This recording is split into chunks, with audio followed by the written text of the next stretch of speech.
welcome today to Downsize Your Stuff to Right-Size Your Life, presented by Riverwoods and Dovetail Companies. My name is Sherry Young, and it is my pleasure to welcome you today to our presentation.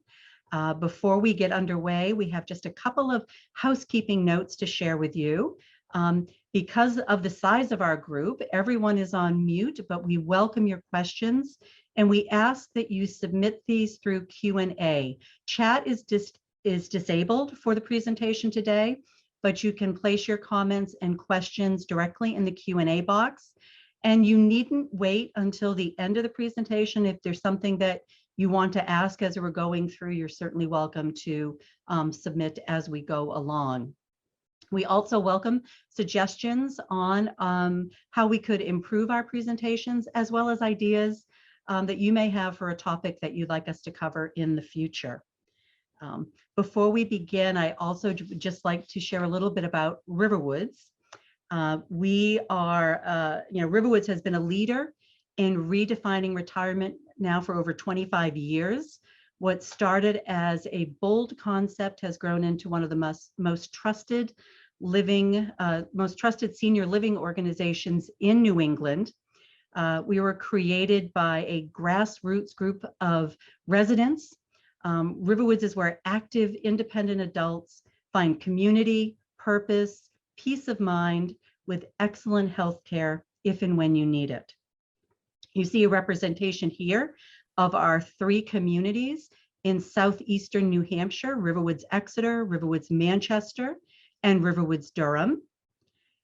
For those of you who maybe are not familiar with the Continuing Care Retirement Community Model, the CCRC, let me just give you a quick overview. A CCRC is an insurance product. Contracts are regulated by the state Department of Insurance in which you are located. So in our case, the New Hampshire Department of Insurance. Our financial performance is reported to the state annually. We are a not-for-profit 501c3 organization. You are prepaying or insuring what your potential costs would be in assisted living, memory support, or nursing care. And a portion of the entrance fee that you pay when you join the community, as well as a portion of your monthly service fee while in independent living, are also tax deductible. This is a lifestyle choice that you are making to remain independent and enjoy your highest quality of life. You do enter the community when you can enjoy independent living, to have that freedom from home maintenance chores, including housekeeping and dining. This offers you a really worry-free lifestyle. Courtesy transportation is offered to you as a resident, as well as life engagement activities, programs, ongoing education, each community having its own community life program, which is highly directed by the residents of the community. This increases, and this is something that I think we've all recognized, especially over the last 2 years, the importance of increasing social engagement opportunities, having that opportunity to be with others, and most importantly, staying in control of your life and knowing that you have made a plan for your future. Speaking of control, today we're going to be talking about how to control all that stuff that may be running your life right now, and you want to be back in control. Our presenter is Joe Scott, the Director of Move Management from Dovetail Companies. He is a certified senior specialty move manager. He understands that each of us has requires a special approach. We all have individual situations, and he understands the emotions and feelings that are connected with downsizing all of our things and transitioning to a new home. He has years of experience managing the various aspects of downsizing, both professionally and personally, which gives him a unique set of skills that has been a great resource to our residents in the Riverwoods communities. Dovetail Companies provides one point of contact services for an older adult and can help them successfully plan and execute their transition from a long-time home into a new worry-free living environment. So Without further ado, I'm going to turn this over to Joe. And again, I want to remind you that you are welcome to enter your questions as we are going through, and we will allow time at the conclusion of the event for your questions. And yes, we are recording this, and yes, you will receive a copy of this recording. So Joe, thank you for being here with us, and looking forward to hearing all of your advice.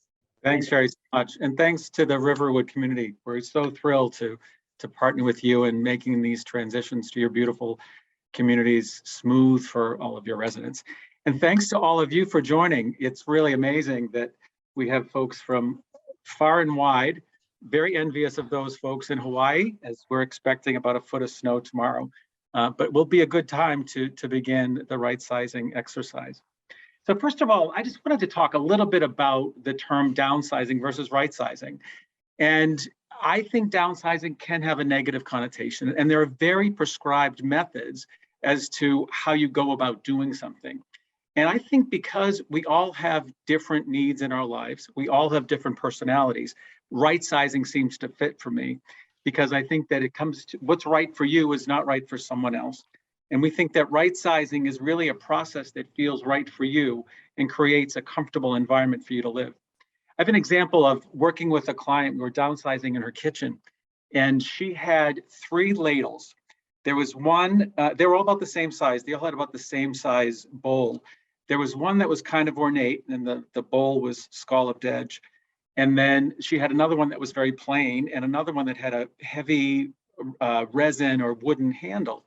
And I asked her, I said, do you need 3 of these, ladles? They're pretty much all the same size. And she said, well, the ornate one was one that belonged to a compote bowl that her mom had.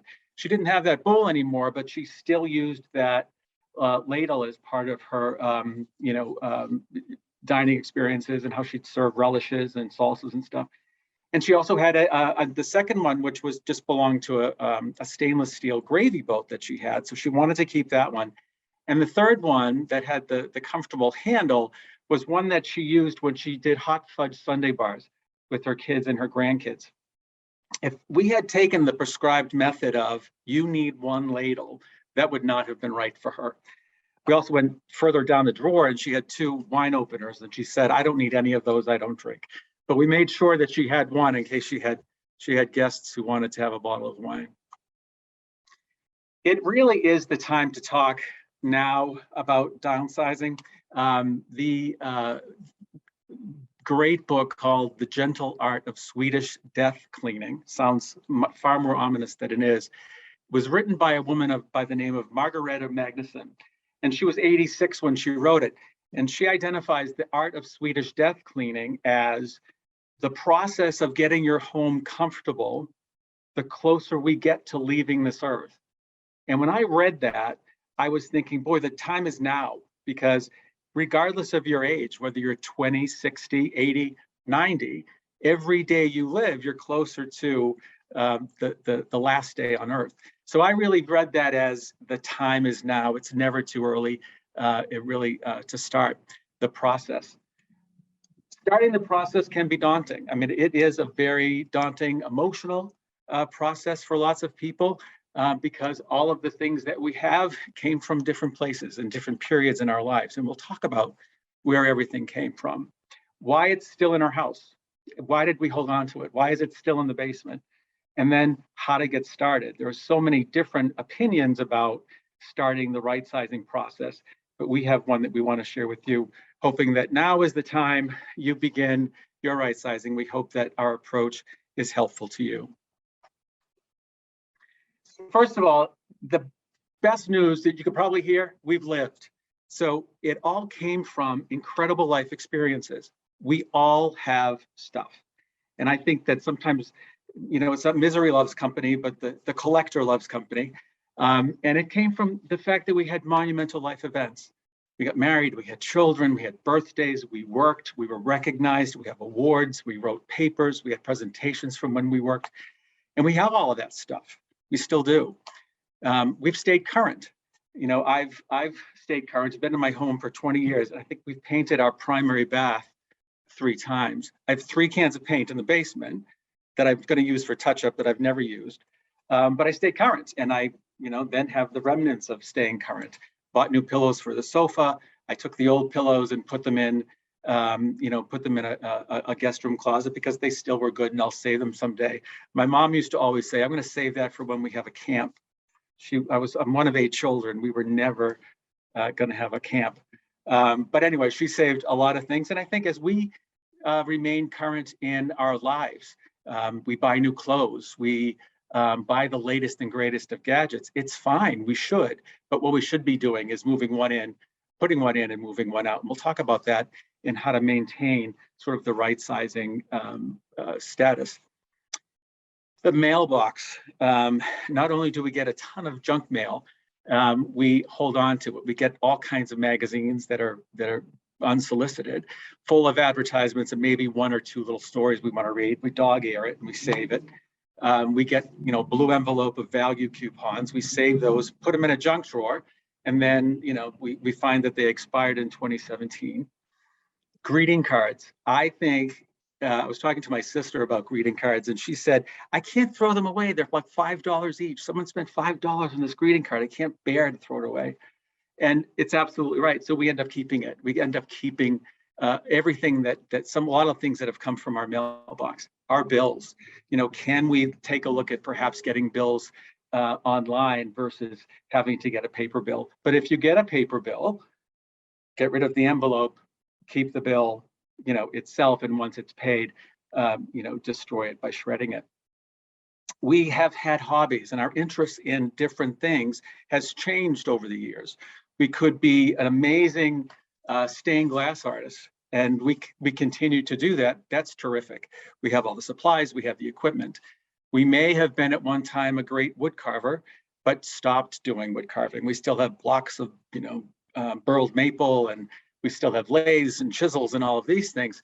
We don't use it anymore, but we still have it, in our homes. How do you deal with the beautiful creations, right, that you came up with, that you still have in your house? You either sell them on a site like Etsy, or you give them away as gifts. And then you have all of the equipment that you used to produce them.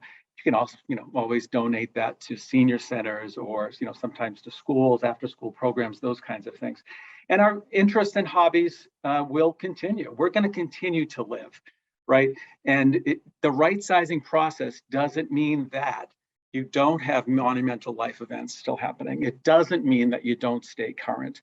And it doesn't mean that you pick up a new hobby that you may be interested in for, a month or a year. And we'll talk about how you can continue to do that. The store, I think, Costco, BJ's, Sam's Club, I think that they are the best and worst things that ever happened to a lot of us. And we end up getting probably more things than we need. It's very appealing to go in and see the latest small appliance. We have a toaster at home on the counter, but we see an air fryer combination toaster at Costco. We pick it up.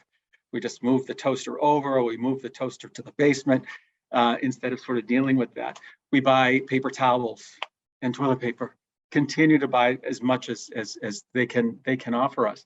I had a client that used to buy husband and wife lived by themselves, and they had huge boxes of cereal. And I said, now, what do you do with all these? They were in the basement in one of those Rubbermaid portable closets. And I buy all of that at Sam's. And I said, well, then why is it down here? She says, well, it doesn't fit in my cabinet. So she puts it all in plastic containers. We took a look through, and she had some of the cereal that had been expired. She had it there, for so long I could never get through it. And I said, why don't you just get smaller boxes? You're throwing it away. And then if you buy all that, you're eating all brand for months, if not years. So we're all tempted to do it because we think it's a really good deal, when ultimately it really is not. And you probably can afford yourself a little bit more variety if you don't buy, in bulk, because you are stuck using whatever that is. And all of our stuff comes from other people's right sizing efforts. Our parents, our grandparents, our aunts, our uncles, our friends, they all either gave us things that we wanted and were interested in getting, or they assumed we wanted something and gave it to us, or just by virtue of being a son or a daughter or a cousin or a nephew, whatever that is, we just ended up with it. We just inherited it and don't know sort of how to get rid of it. So now we know where it all came from. Why do we still have it in our homes? And I think one, out of sight, out of mind. We can put it in the basement and know that it's in the basement and think someday I'm going to deal with that. Or we put it in the basement and totally forget about it. Or we put it in the attic, we totally forget about it because those are the rooms that are less traveled. The day that you sort of remember, oh, I should go down and take a look at what's in the basement, you open that door and you have so much and it's so overwhelming. And some of those things that are in there can absolutely, represent something. And if it's emotional and it has sentimental value, it's going to be really difficult for you to deal with that. And it's a very common thing. What is very emotional and sentimental to me is going to be very different for each one of you. So we'll talk about how you can deal with some of the emotion that comes with dealing with items that you still may have in your house. You're saving it for someone. You're saving it for your son, or your daughter, your grandson, your niece, your cousin, your friend, assuming that they want it. I think that the best option is to ask right now. I'm saving this lamp for you because you said you liked it. You said you liked it 15 years ago when it was in style. Ask the question, do you want this? Or as you go through this process, ask people in your life, you could almost have an open house. Ask people in your lives, this is what I have, what are you interested in? You can take anything. And then there's another thing we can do is ask people, just decide, the people that you have very close relationships with, your kids, your grandkids, your cousins, your best friends, ask them, is there something in my house that really means a lot to you? Erin DiCarlo, the president of Dovetail, tells a really great story about when her grandmother passed. She was in college. She went back after services and came back to her grandmother's house, and her dad and her aunt were cleaning the house out. And all she wanted were some plastic bracelets that her grandmother used to wear. And her dad and her aunt thought that they had absolutely no value. So they threw them away, kind of like the first things to go. And Erin was really upset by that. And she said, those bracelets, the clanking of those bracelets as my grandmother brushed my hair, really brought such comfort to me. So if her grandmother had said, what is it that you want? What is it that's important to you in my life? Or her dad or her aunt had said that, she would have had those things instead of assuming that they aren't worth anything. And then finally, we have absolutely no idea why we have all of what we have. And sometimes it's just because it's there. So let's talk a little bit now about how you can get started with the process. At Dovetail, we say that you need to take everything in very manageable bites. You can't boil the ocean. You have to take it step by step, because if you try to do it all at once, you're going to get overwhelmed. Everyone is going to get overwhelmed, regardless of your age or your situation or how much stuff you have. So take it in manageable bites, but take it with consideration for what we call the emotional and functional scale. So the emotional and functional scale says that anything that is low emotion, low sentimental value, that's where I start. And I have to also have consideration for my current home and my lifestyle. I may be moving in 2 years, 1 year, 6 months, whatever that is.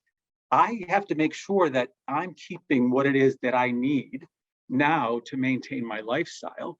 And don't worry about that dining room set that you proudly entertain, neighbors and friends and family in your dining room right now that has, 8 chairs and 2 leaves to the table and a china cabinet and a sideboard. You may not need that when you move to Riverwoods, but you need it now. Don't deal with it now and don't get rid of it now. It's a very simple example, but I think it's really important as you go through the process to recognize there's an end game. If your end game is just to have a right-sized home, then you're going to keep those things that are important to you. But also you have to remember during the process that you're going to continue to live, that you're going to continue to have those monumental events and stay current. And then your timeline, and your timeline is just that. I suggest here you do it on a quarterly basis. If you're moving in a year, that's a great way to sort of approach it. If you're moving in a month, maybe you break it up in weeks or days. So really it's the timeline that you're comfortable with that allows you to get there. It can be accelerated, but I think regardless of what the time is, whether it's a long period of time or a short period of time to the end, I think you have to take it in manageable bites, and you have to start with those things that don't have much emotion attached to them. Let's take a look at an example. These are examples of items that I think, to me, have sort of lower emotional value and get up to sort of what's higher in emotional value for me. Paint cans, those 3 paint cans that I have from painting in my bathroom, they're still in the basement. I don't have any emotional attachment to them. And if I did, it probably would be an issue. So I deal with those paint cans. I put some crud cutter in them or some kitty litter, let them dry out and put them in the trash. I deal with paint thinners. I deal with my junk drawer. We all have the junk drawer. To shut the drawer, you have to push down all the takeout menus and, and shut the drawer. Deal with that junk drawer on a periodic basis, but you'll get incredible satisfaction knowing that you've taken that very small step. The kitchen pantry, spices, what's outdated, what food items are outdated, discard those and recycle the containers. Food items that you bought, maybe some of that stuff that you got at Costco or Sam's or BJ's, and it's not expired, look to donate some of that. Pots and pans, and I think this is a good example of why we say take it item by item as opposed to room by room. So if I look at pots and pans in my house, they are in my mudroom, closet, my basement, and my kitchen. If I'm going to right size my inventory of pots and pans, I don't do it just with what's in the kitchen. I gather it all and make a determination about how many saute pans I need. Do I need that lobster pot if I'm moving, to Riverwoods where they're going to have clam bakes for me? All of those things. So deal with the entire inventory at once. And those items that you don't need, you're right sizing them. Those are the items that can get donated. And we'll talk about giving things a new life. The thing that's important, I think, about taking it item by item as opposed to room by room is that by taking those pots and pans from the kitchen, from the basement, and from the mudroom's closet, I've chipped away at the basement, the kitchen, and the mudroom. If I had gone down to the basement and just tried to start the process of downsizing the basement, right-sizing it, I would not know sort of where to even begin. And then you say, oh, these pots and pans are something I guess I need. But if you don't have it and look at it as the total inventory of everything that you own, you'll end up probably holding on to more than you need. But the biggest advantage of doing that is you chip away at every space as you look at every item. There are absolutely ways that you can downsize a room, and we have a right sizing guide that we can share with you, and it gives you some suggestions. I say if you're going to do a room by room downsizing, really please do it in some of the smaller rooms. Duplicate tools, that's a great one. Some of us, I don't know how many screwdrivers I have. They're all the same size. Do I really need all of those, all those screwdrivers? Clothing is a great one. And I think if you take the clothing for the current season, like right now, looking at sweaters and flannel shirts, things that you're wearing right now, you probably could identify the ones that you wear on a regular basis. It's probably less easy to recall things that you wore last summer. But so it's easier right now to say, what am I wearing in the middle of winter? What have I worn since the end of November? Really taking a look at those, the clothing, but don't just take a look at the clothing that's in your master bedroom closet. Take a look at the clothing that may be stored in guest room closets or somewhere else. Seasonal decor is a huge one. I try to do this after every holiday. Right after Christmas, for example, I did pull aside a bunch of things that we didn't put out for Christmas and probably hadn't put them out for the last couple of years. What are the things that I put out for fall? Do I need all those wreaths that I have hanging in the basement? Probably, probably not. Outdoor items, as summer is approaching and we're thinking about getting things out on the patio. What statuary did I use? Did I put that planter on the patio? Did I use those rocking chairs? So start thinking about sort of those kinds of things, because if you didn't use them or hadn't put them out, it's likely they don't have an emotional attachment to them. And then getting rid of junk mail. And this is a cycle, and you're going to want to get rid of junk mail because it has a lot of visual noise and it can make a space look more cluttered than it is. The things that we save. I always go out of my garage to the mailbox because I want to come back in through the garage because I want to dump all my junk mail in the recycle bin. You can do the same thing by just immediately sorting your mail over your recycling trash can in your kitchen. As we move toward, more towards the items that have more sort of value to me, or things that I need to start thinking about even more, especially if I'm moving in a year or 9 months. Bulk buying, I have to stop because I don't want a bunch of cereal that's going to expire, and I'm probably not going to have any space for it. Magazines, do I really read all the magazines, or do I get it because I like one writer that writes a very specific article every month about the same kind of thing, and I like their style, and I get that magazine just for them? Perhaps consider reading it, reading it online. Nightstand drawers, I call that the junk drawer, the second floor. We all have stuff in our nightstand drawers that we probably don't even realize that we have. We probably have some books in there, some eyeglasses, some hand cream. Guest room dressers, guest room closets. Again, going back, you probably, hopefully, have taken out, if you've dealt with clothing, you've probably taken care of all the clothing that's in the drawers and the closets of those guest rooms. But what else is in there? What else have you stashed away in those closets? Again, I view those as individual items as opposed to spaces, because if you're dealing with all your clothing, then what should remain in there is only clothing that you want, right? And then anything else that you're storing in there, whether it be games or anything like that. Work papers, I still have them. I spent 35 years in financial services, and I have finally gotten rid of most of the presentations that I had done or articles or papers that I had written. I don't know why I was saving them.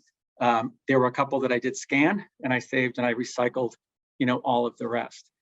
Documents, it's tax time. So it's a really good time to ask your tax advisor or your accountant, what do I need to keep? And it's a good time for you now. If it is anything that's greater than 7, you don't need anything greater than 7 years. Now is probably a good time to start dealing with that. Some people think, no, I need to have it for, whatever. But it's a good time now as you're doing taxes to confirm with your advisor, what is it that I absolutely need to keep?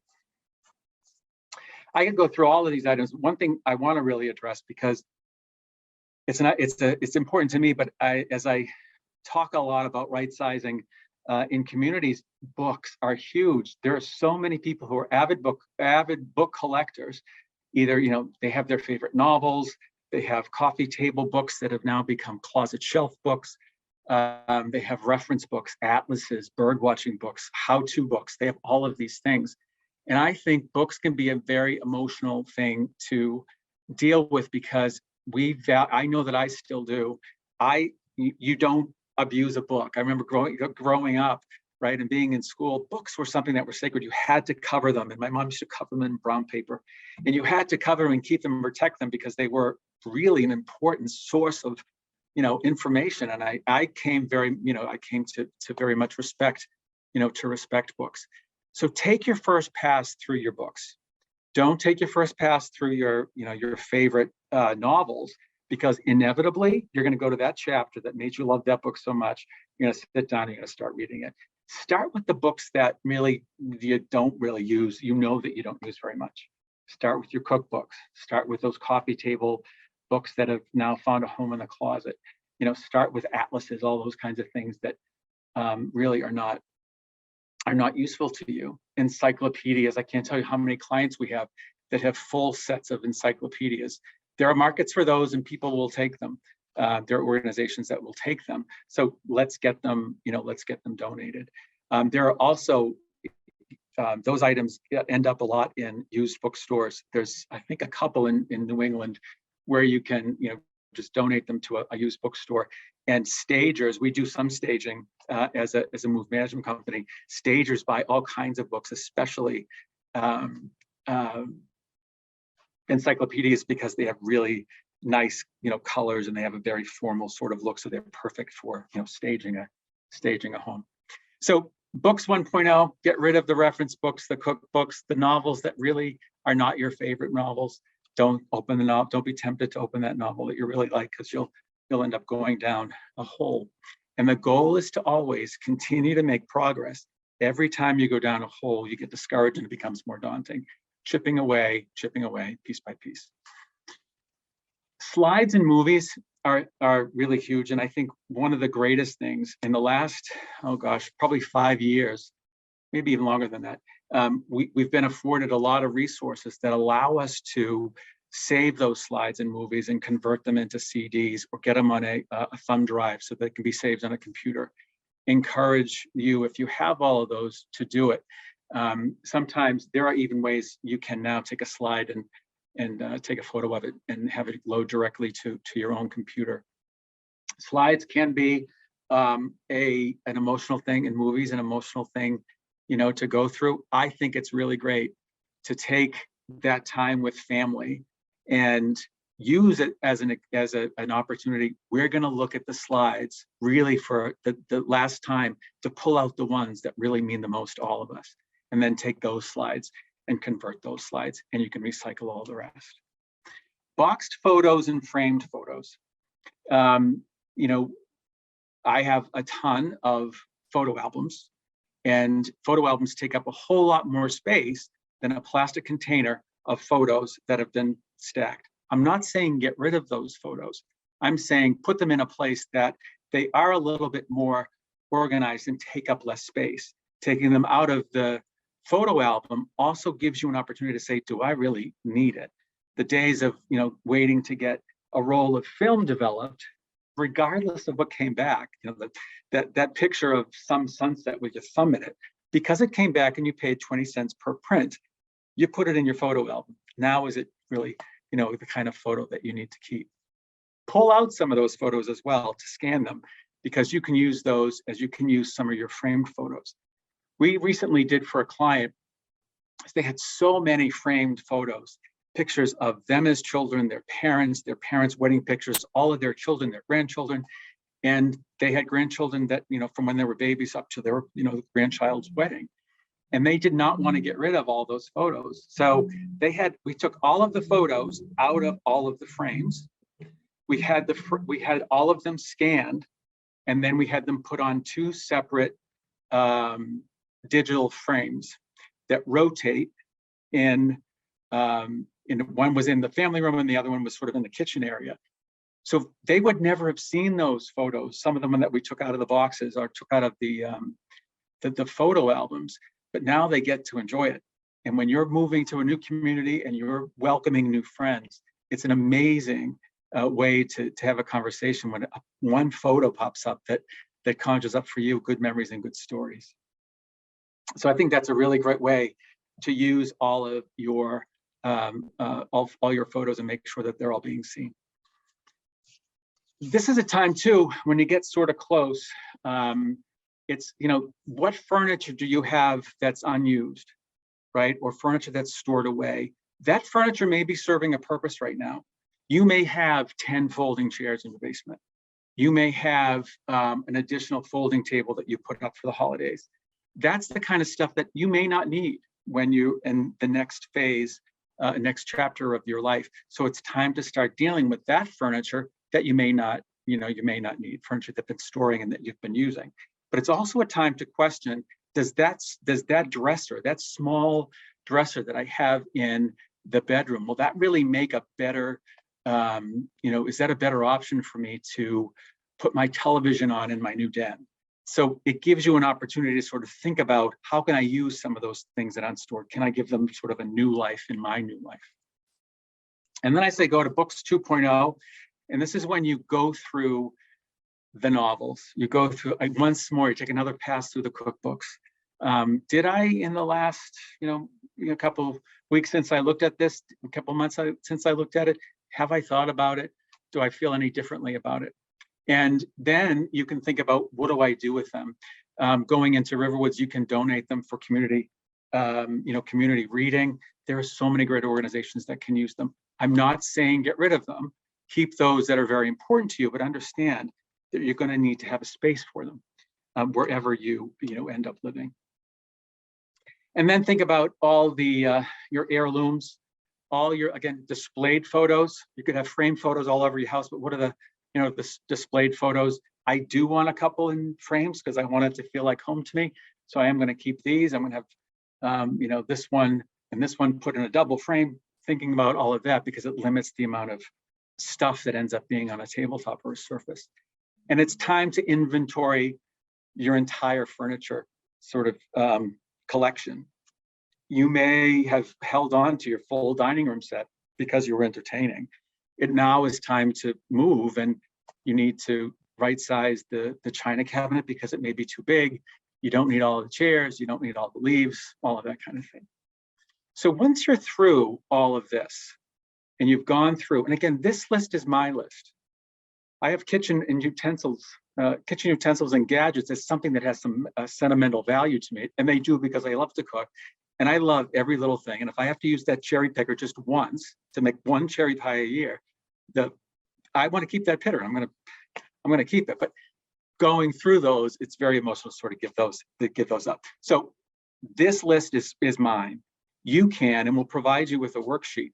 You can make your own list. Start with those things that just don't have any sentimental value and work towards it. When you're ready to move,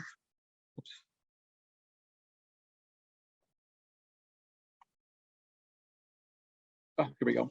When you're ready to move, you want to start at the left again, right? Because you did have stuff in your kitchen pantry that you've added to. You've lived for the last year, things that you've added to. Pots and pans, you have used that lobster pot for the last time this past summer, so you don't need that lobster pot now.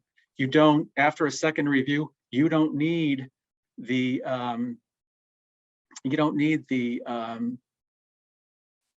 all the pots and pans or the duplicates tools. You have already gone through your clothing.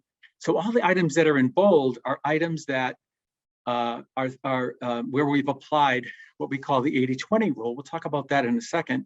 And you've already done half the work. There are some items that you probably have nothing more to do. You don't have to deal with paint cans and paint thinner. I don't have to deal with books anymore. I've dealt with my slides and my movies.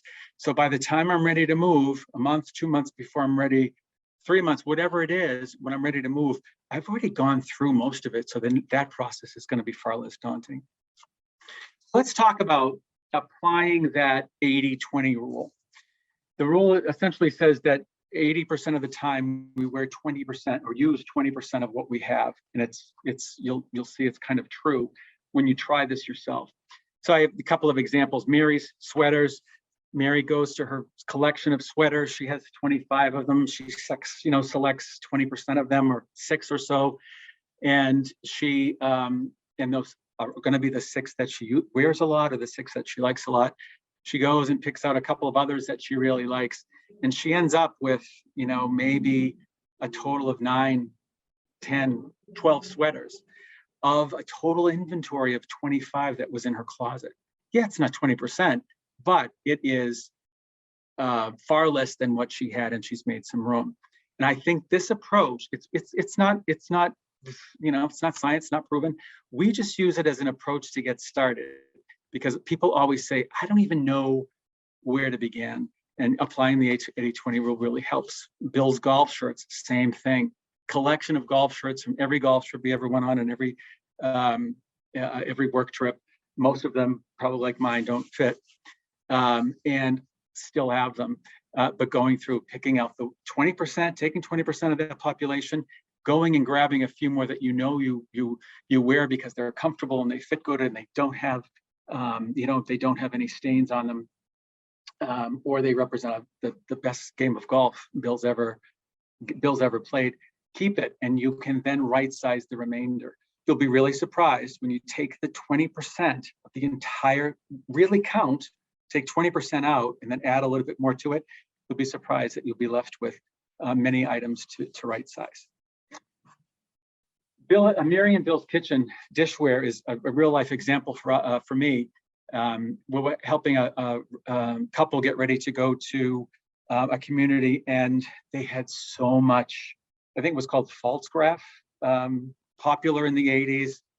They had everything. They had probably, 24 plates, 24 bowls, 24 saucers and cups, serving dishes, serving platters, and all that. And we said, you love this. It's been in your family. They were given it as gifts from the kids over the years back in the 80s. And they wanted that. And I said, well, you don't need all of this. We can donate it. Or it ended up that one of their daughters took it and ended up with, 6 plates, 6 saucers, 6 salad plates. And then we looked at cups and saucers, and I said, well, we'll take 6 of those. Well, we really don't use them. But then I opened the next cabinet. It was stock full of every mug that you can imagine. Mug from every trip that they had. They had mugs that, a set of 4 matching mugs, a set of, that was one pattern, a set of 4 that was another pattern. So we really then had to downsize and right size the mugs, and we did.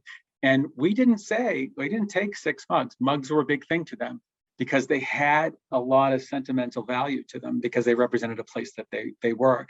They ended up keeping most of the mugs that came from Disneyland or Yellowstone Park or wherever than they did the mugs that were sort of a matching set. And I thought that was, that worked for them. I didn't take out, you need to keep these 4, these 2 sets of 4, these 8 mugs are perfect. No, they wanted the mugs that had all of the memory attached to them. So in our right sizing guide, and you'll get one, access to one, you'll receive a Zoom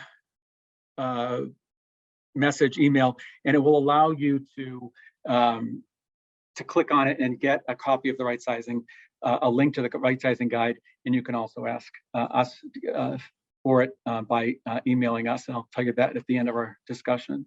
But this is a worksheet that you can start You can start the process. Figure out what your timeline is. In the first 2 months, I want to deal with this number of belongings. Next 2 months, etc. Starting with those things that are low in emotional value or low in sentimental value to you, moving towards those things that may be a little bit more difficult to attack. There are lots of joys in right sizing. It is amazing to open a closet and go, wow, look at that, like all that space. But there are some realities, and some of them are sobering. One being that there's not a market for all of the items that you think there is. And if there is a market for it, the sales price will fall far below what you think the sales price should be. So managing your expectation around what something is worth and what will sell is really an important part of what we do and a part of our job. Brown furniture, unless these days, you never know, it could change next year, but brown furniture, those bedroom sets that we all have, unless it's mid-century modern, it really doesn't have a lot of value. But what I'll say here is that we work a lot with an organization in the Boston area called Household Goods. And it's an amazing company started by a couple who are now in their 90s and still volunteer there with a 900 person crew. But what they do is they take very usable furniture and they help those less fortunate. Right now, they've been working with a lot of families from Afghanistan to set up their homes. And I always say, a brown bedroom set is far better than no bedroom set. And to see people pick up something and take something as they shop around the warehouse is really heartwarming. So give it a new life, and it does have a new life and can go on. And the other item, making sure the reality is make sure that family and friends do or don't want it, right? If they don't want something, that can be sort of, it can sort of get you because it's emotional and you think you're attached to that item because it reminds you of them. It's not that item is something that they are, connected to. Regardless, all items towels, sheets, cups, saucers, decor, pillows, everything is best given a new purpose. And there are so many things from, old sweaters can be turned into mittens, to old dressers can be painted with new hardware and turn into something brand new. So really making sure that you're thinking about the realities and making sure that you are really giving items a new life. Now that you have gone through all of this process, how do you manage it? And this is available to you on the Rightsizing guide in more detail. First are professional move managers and organizers. As a professional move manager, I can't tell you how helpful it is to our clients to have an objective third party during the rightsizing process, because inevitably a couple is not going to agree on the same thing. And sometimes it's that third party asking the question, do we really need it? Here's the floor plan of where you're going. Will it really fit? And also, if you do use a move manager during the rightsizing process, by the time you move, they've become familiar with you. You've become very comfortable with them. They understand what's important to you. They understand where you're going. They understand how you want items to be placed and all of that. Appraisers and auctioneers. Appraisers, we know the things that don't have a market, like a brown bedroom set. But if there's art or coins or stamps, anything that you think is of value, we're going to make sure that you get an appraiser, or you should make sure that you get it appraised prior to posting it on Etsy or posting it on eBay or Facebook Marketplace. Don't do it if you think it has some value. Get it professionally appraised. You can do a self-managed auction like Max Sold. You can use donation centers like Savers, Salvation Army, Goodwill. There is a national site, donationtown.org. If you enter your zip code, it will give you a list of organizations that will pick things up at your home. Nonprofit organizations, very different than sort of those, donation centers. These are organizations that donate items that really totally benefit someone else. It's really a mission-driven organization like Household Goods. There's another one in Northern Mass called Project Home Again. Online resources. That is to stop junk mail. If you want to stop junk mail, you can go to the FTC government website, and they have some resources for you to stop junk mail. It's like being on a do not call list. And then finally, social media is huge and so helpful in dealing with items, whether you're posting them on Facebook Marketplace or you have that savvy grandchild or great-grandchild post them for you, who's probably better at it than any of us are. Use those online resources to move some of those items. And I always say, if at the end you have to use a disposal company to come and take things out, and disposal companies will take things for donation, they will take them for disposal if they have absolutely no value, or in some very rare circumstances, they have a consignment shop and they'll put the item on consignment. You're going to have to pay to get that removed. If you can get $25 for something that you're probably going to have to pay near that to get rid of it in weight, then you're probably better off to list that on a place like Facebook Marketplace. All right, you've done a ton of work. I've talked way too much, and we want to get you to maintaining this current state. And we call it maintaining the joy of being right-sized. And it's being honest with ourselves about why we have things and why we hold on to stuff. And during that process, you're going to ask yourself a lot and learn probably a lot about why you held on to certain things. So a couple of tips, especially if you're going to be living in a new space that's smaller. We are going to continue to live. We're going to continue to have monumental life events. We're going to want to change our styles, whatever that is. But if you're going to buy something, you need to buy something. Don't buy new unless it is replacing something that's broken or absolutely needed. Don't, and if you do buy that, air fryer toaster oven combo, make sure that that toaster oven that you have right now goes out. It goes in a box that you keep in the mudroom or in the garage, that when it's full, you drop it off at Savers. Start limiting, buying things in bulk. And again, buy the things in bulk that you regularly use, that you're going to use the inventory of paper towels. don't, unless you're wedded to eating the same cereal for months and months and months, and you want to ensure that it's fresh, I always think that it's best to just buy in smaller amounts when it comes to things like that, because you're never, especially in food items, the quantity in which that stuff comes is just way too much. But really, so limit buying in bulk to those things that you are going to continually go through. One thing out, one thing in. You go and buy that brand new sweater. An old sweater comes out. You buy that new golf shirt, Bill, and Bill takes out one of those golf shirts. And then finally, I got this from a client. We moved to a community. He had an incredible collection of art. He was an artist himself. And even with art, he would say, my philosophy is touch it once. And I said, well, what does that mean? He said, if I touch it once and I don't have an answer as to why I still have it in my house, it gets thrown away. So I always say, touch it once. And you will do this. I'm telling you, you go home, open your kitchen cabinet, go to one of the kitchen cabinets, go to the top shelf, take one thing out, and I bet you're going to ask yourself, why do I have this? When was the last time you even used it? If you're asking yourself that question, it's a good time for you to take that and put it into to that donation box. Finally, our right-sizing guide is available to you. And also, if you have any questions about right-sizing or move management, we're happy to help. You can email us at rightsizing@dovetailcompanies.com. And again, you will get an email from Zoom that gives you a link to that, as well. So please, anything as you go through this process, remember, take it in manageable bites. Remember that everyone has stuff, and you're really, you're not alone in the process, and continue to live. Just know how to manage the items that come into your life as you're doing it. So I thank you very much, and really welcome any questions that you may have.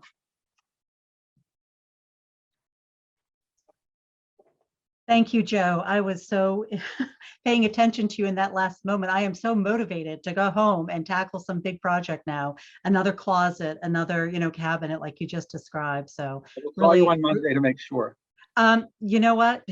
Please do. Accountability is key in all of this. That is a very, very good point. Jenny and I have been answering some questions as we've been going through this, particularly the ones that were Riverwood specific, so that we could take this time now and ask you some broader questions. But I'm going to give you a chance to catch your breath for a moment and answer one thematic question. There have been a series of questions surrounding my large Design 56 Christmas collection, or my sewing machine, or my piano, or my tools, of course, my books. Can Riverwoods use these? Can I bring them for the community to enjoy? And, I guess the answer is going to be, it depends. It depends upon the situation of when you're coming. If the community already has, depending upon where we're talking about, Exeter, Manchester, or Durham, if they already have 6 pianos in play, they probably aren't going to say, yes, bring us another piano. If one of those pianos happens to be not repairable, then it might be a welcome thing to come into the community. The same thing with Design 56. We don't have the capacity to store your items for you, and there may not be a need to have that particular design element for our holiday decorations. So what we would encourage you to do is to have a conversation with your sales counselor. Likewise, I answered one of the questions, by typing a response on books. Some communities may be accepting books, others maybe not. That's a library committee decision, a resident committee that runs the library. So reach out to the community that you are moving to have those conversations about those things. The question on tools, quite honestly, I would use the wood shop example, because we have, all of our communities have really well equipped wood shops. There are times when residents are bringing new equipment into those wood shops, like the piano scenario I just described. So whether or not there are shared tools, I expect there are residents who share that resource with each other, but that is something I would say, have a conversation with your sales counselor and let them connect you with a resident who may share that same, affinity. So that's to address all of those questions. Now I have one for you specifically, Joe.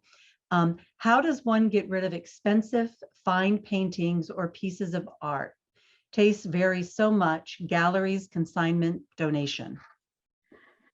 The first thing is to get it appraised, right? And then you'll find out whether or not there's a market for it.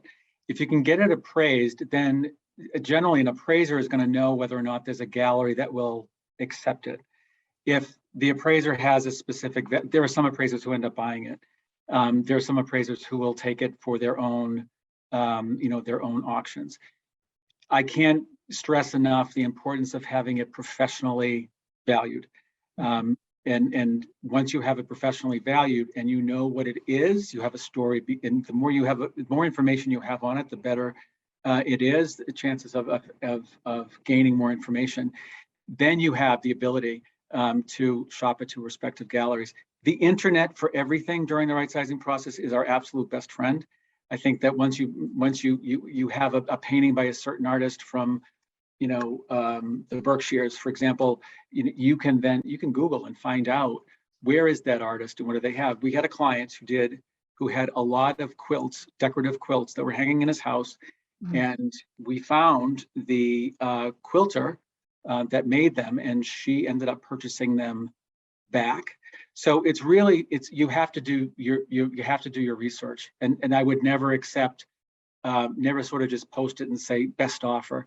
I would always you always need to make sure that you have an understanding of what the value is and can back that up. I do want to add about the pianos.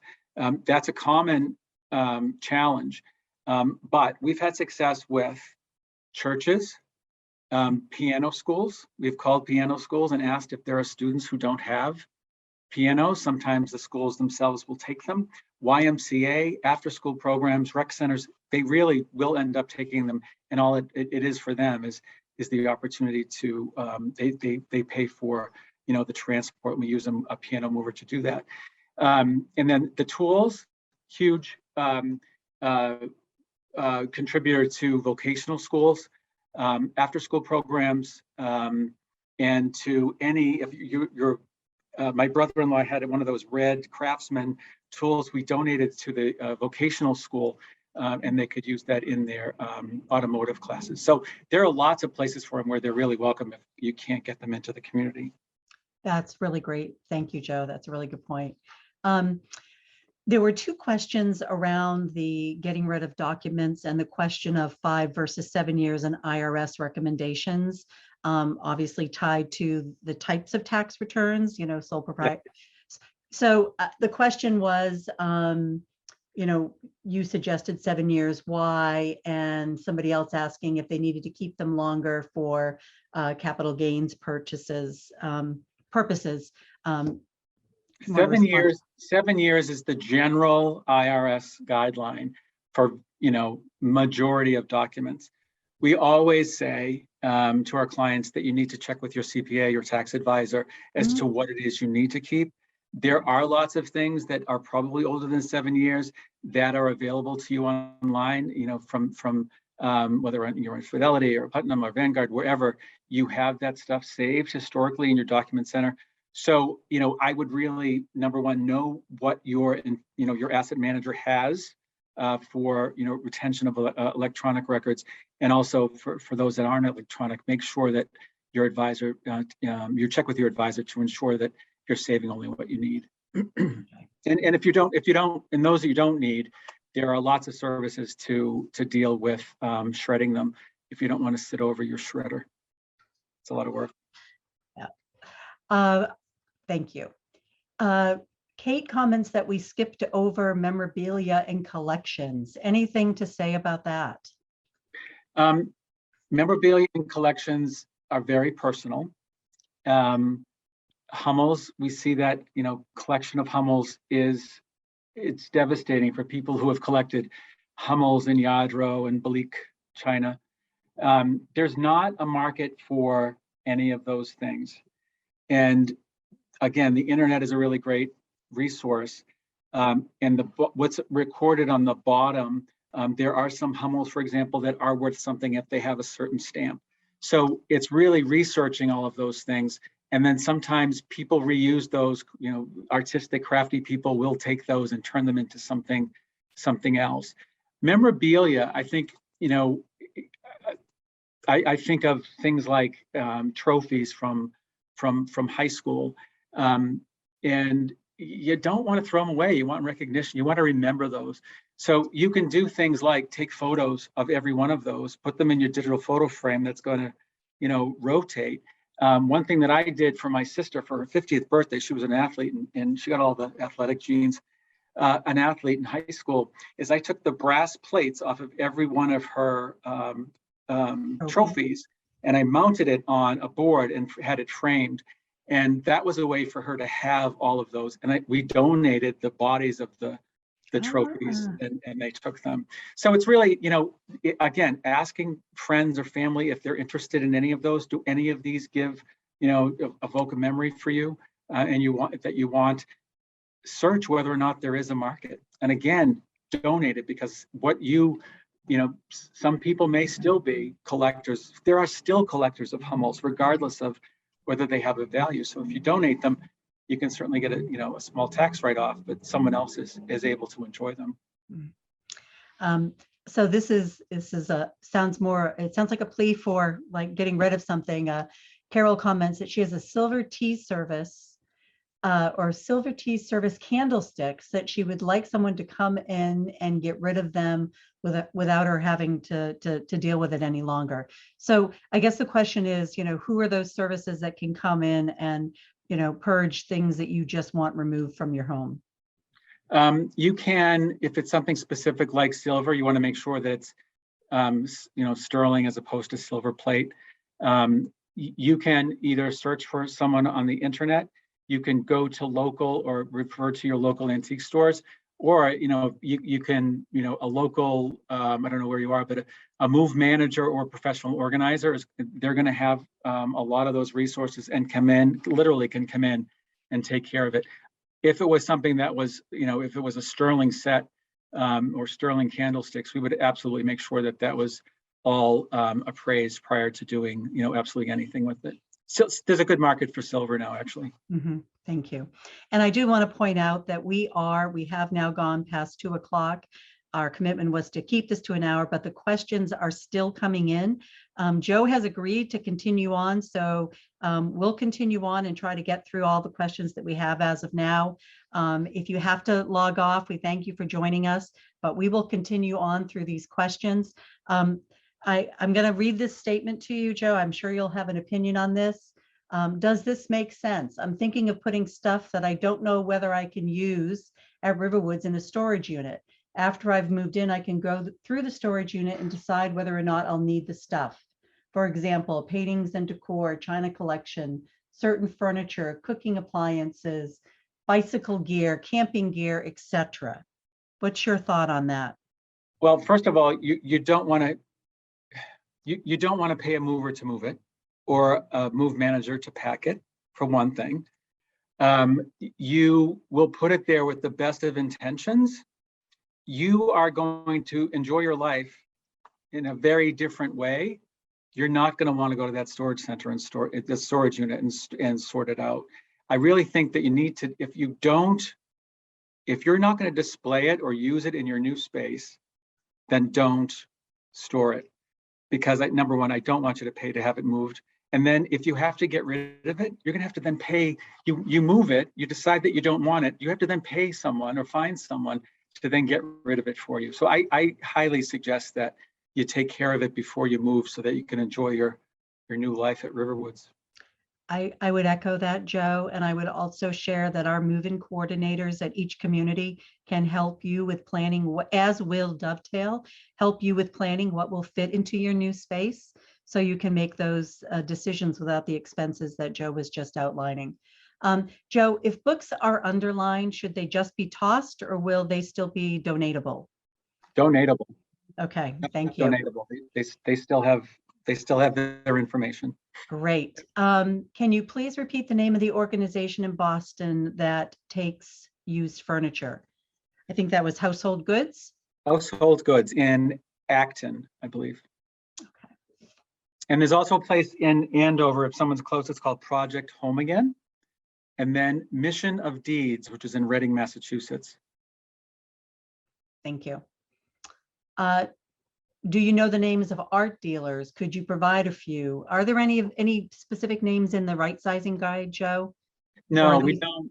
No, we don't provide those because it really, the list is exhaustive depending on, what the item is. Again, if you're going to tackle this, on your own, again, please get everything appraised. You're thinking the right way. You can find some by Googling those, and you can do both auction houses or art appraisers. Okay. There are a couple of questions. I want to try to put them all together here. In terms of Dovetail, how does your company charge for services performed, hourly rate, flat rate? Somebody from upstate New York is considering Riverwoods. They'd like to know if Dovetail can help them. And would like to thank you for the wonderful overview. So a little bit about how Dovetail works with a client. So we work with clients that are going from, moving within, Durham, New Hampshire to Durham, New Hampshire at, Riverwoods.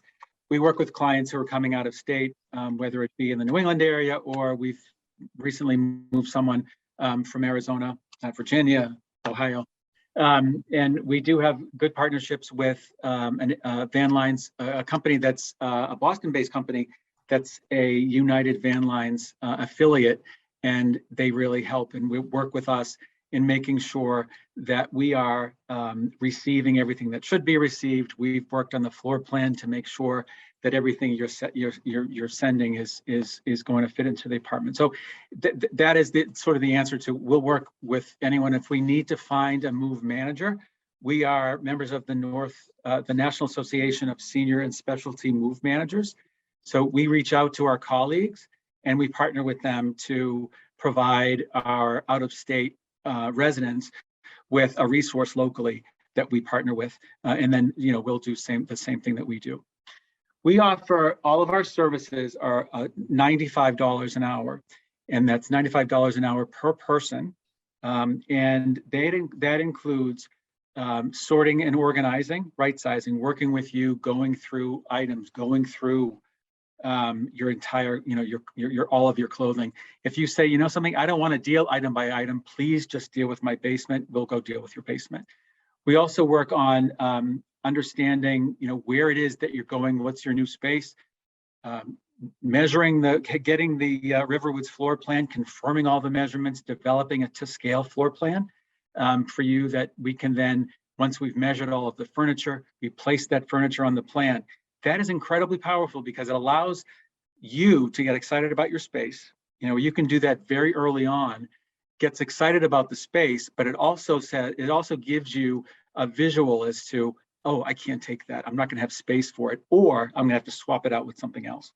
So we work with, floor planning. Again, the floor plan it's about a couple of hours a time, and that again is billed at $95 an hour. And then it's the packing and the unpacking, and we take full responsibility for every item that we do pack and every item that we unpack.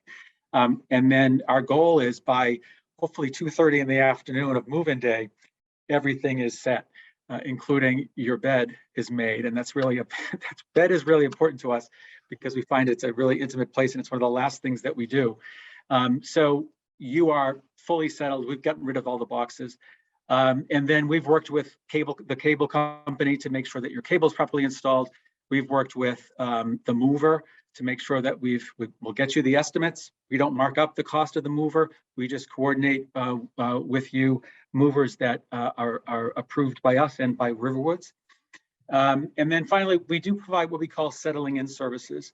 And that is, sometimes you have a lot of art, or you put things in the primary bedroom closet that you think, that's how you wanted it set up. After you live with it for a couple of days, you say, I need some help. Can you come help me? We didn't hang all the art. Let's come help me hang the art. Can we come and sort of reorganize my, my closet because I've lived with it for a couple of days and it doesn't work or doesn't really serve me so well. So we will do, all of those things, both locally and out of state. Thank you. A couple of questions about disposing of fine china, Joe, and any recommendations you have for that. Again, I would donate. First of all, I would research if it's worth anything. And there are online resources that will purchase china. You can check out replacements.com, and that's where you can both purchase odd pieces of china as well as sell. So what they ask you to do is you can fill out a form telling them what it is and how many of them how many pieces that you have, and they'll come back and tell you whether or not they will buy any of it. Again, the price is probably far less than you expect, and sometimes the cost to ship it, it ends up being a wash. So that's one resource. Again, china is used a lot in crafts. So a Goodwill, a Savers, a Salvation Army, they will take, china, and there are still people who love and collect that kind of stuff. So, there's certainly a market for it. I would never throw it away. Good points. Again, I want to revisit there's a couple of comments about we skipped over the sewing machine question. Sewing machine, we didn't skip it. I just got to put it back into that. Sewing machines and Design 56 and piano and tools and books. All of those things, what we're recommending is you reach out to your sales counselor, because depending upon, the community that you're moving into and the status of their creativity space, they may or may not welcome another machine. There may be 3 machines already there that you can use and don't need to bring your own. So please have that conversation with your sales counselor. And to that point, I would also say we're still getting questions, Joe. There are a lot of questions coming in that we will reach out to you if we have your name and try to provide an answer to you, as well as when the e-blast will come out to you on Saturday. That will have a recording of this presentation. We'll include the link to the right sizing guide and all of Joe's contact information. I know Joe, as well as myself and my colleagues, would welcome furthering the conversation with you about these specific questions. We're coming up on 2:15. I will try to get a couple more in front of you. There's a lot of thank yous as well. I echo that. Thank you so much, Joe. And let's see, people are sharing other suggestions too, which is great. How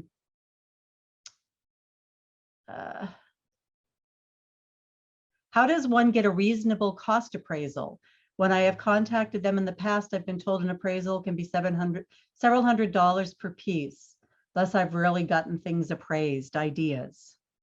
Oh, I guess it depends on what you're getting appraised. There are so many. I think auction houses are probably a better, well, not better. I think there are auction houses who will, they'll come and give an appraisal because they will put it, in one of their auctions and not going to charge you for it. They're certainly going to take a piece of the proceeds. But appraisers should not be, they should not be charging an exorbitant amount of money. I mean, if you think about if they're coming to appraise something, it's not going to take them an hour. They may charge $150. And if it's a piece that's worth thousands, that's absolutely, worth it. Mm-hmm. But we also like to get people connected with buyers, so appraisers who are buyers, so that, they can give it, appraise it, but also will buy it. But I do think that there can be a return on that, investment to have it done by the appraiser. Because if you know its value and you have a recorded or documented value of what that piece is, you can then use that as a tool in selling it. So once you have it appraised, you have more detail on it. The appraiser is going to share that information. You can then post that or look for sellers or buyers who are looking for that specifically. So sometimes there is a return on that investment, and it is worth doing that. I've never seen an appraiser charge as high as $700, unless it's a several hundred. Sorry, not 700, several hundred. Oh, several hundred. Yeah, unless it's a huge collection of art and sculpture in China and all that kind of stuff. It's not been tremendous. But again, if it ends up being something that's of value, you're going to recoup that cost because you're going to have all the information you need to appropriately sell it and give the buyer confidence that it is what it is. Very well. Well, thank you. It is now 2:16, so I appreciate you spending the extra time with us, Joe, as well as our participants who are still with us. Just want to highlight our next event, which is going to be an economic outlook for New Hampshire and beyond on Thursday, March 10th, 2 weeks from today at 1 o'clock. You can register by going to riverwoodsgroup.org/events. Again, I want to thank everyone for being with us today. On the next slide, there is each of our websites. You can reach out to us at these 3 locations. Call your sales counselor. We will be happy to further discuss these topics with you. If we don't have the answer at our fingertips, we will consult and lead you in the right direction. So again, thank you, Joe. It was a pleasure, really enjoyed, and you motivated me again. Oh, good. I appreciate that personally. And thank you everyone for joining us. Thanks, everyone.